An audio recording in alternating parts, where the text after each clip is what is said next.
আসসালামু আলাইকুম ওয়া রাহমাতুল্লাহ। ওয়ালাইকুম আলহামদুলিল্লাহ আসসালাম। নাহমাদুহু ওয়া নুসাল্লি আলা রাসূলিহিল কারীম আম্মা বা'দ। আউযু বিল্লাহি মিনাশ শাইতানির রাজীম। বিসমিল্লাহির রহমানির রহিম। ওয়া মা কানা লিনাফসিন আন তামুতা ইল্লা বিইজনিল্লাহি কিতাবাম মুআজ্জালা।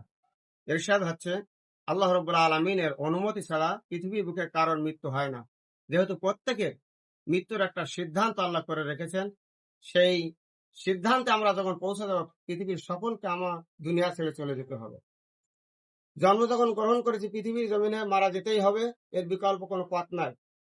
কিন্তু আপনি আমি কোনো দিনের জন্য একটিবারের জন্যও কি চিন্তা করে দেখেছি যে আমি কে, ছিলাম কোথায়, বর্তমানে আছি কোথায়, ভবিষ্যতে থাকবো কোথায়? এর পরের প্রশ্ন হলো আপনার আমার ছিল কি, বর্তমানে আছে কি, ভবিষ্যতে থাকবে কি? যেদিন মায়ের পেট থেকে পৃথিবীতে এসেছিলাম কোনো পোশাক অবস্থা আসি নাই, উলঙ্গ অবস্থায় পৃথিবীতে এসেছিলাম, এখন কত পোশাক আশাকে সুশোভিত। কিন্তু আপনি আমি যখন মারা যাব, সন্তানকে ডাক দিয়ে যদি বলি এটা আমার খুব দামি পোশাক, মরণের পর আমার সঙ্গে দিও, আমার অর্থের অভাব নাই, সম্পদের অভাব নাই, কবর একটা তোষক পেতে দিও, লাশের পর একটা কম্বল চাপিয়ে দিও।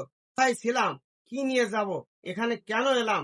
পৃথিবীর কোন জ্ঞানী গুণী পণ্ডিত দার্শনিক জবাব দিতে পারেননি।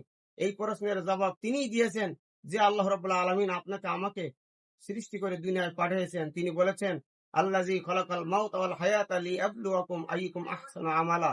আমি মানুষের জীবনে হায়াত আর মউত দিলাম, কে কতটুকু এই জীবনে ভালো আমল করা। এটাই আল্লাহ রাব্বুল আলামিন দেখবেন।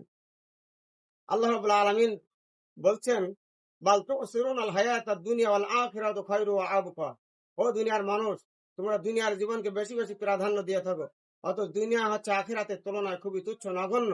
সুতরাং অস্থায়ী জীবনের পরে বেশি মনোমুগ্ধ না হয়ে পরকাল ভিত্তিক জীবন গঠন করার জন্য পৃথিবীর সকল মানুষকে আল্লাহ তাআলা হুকুম আল্লাহুল আযীম।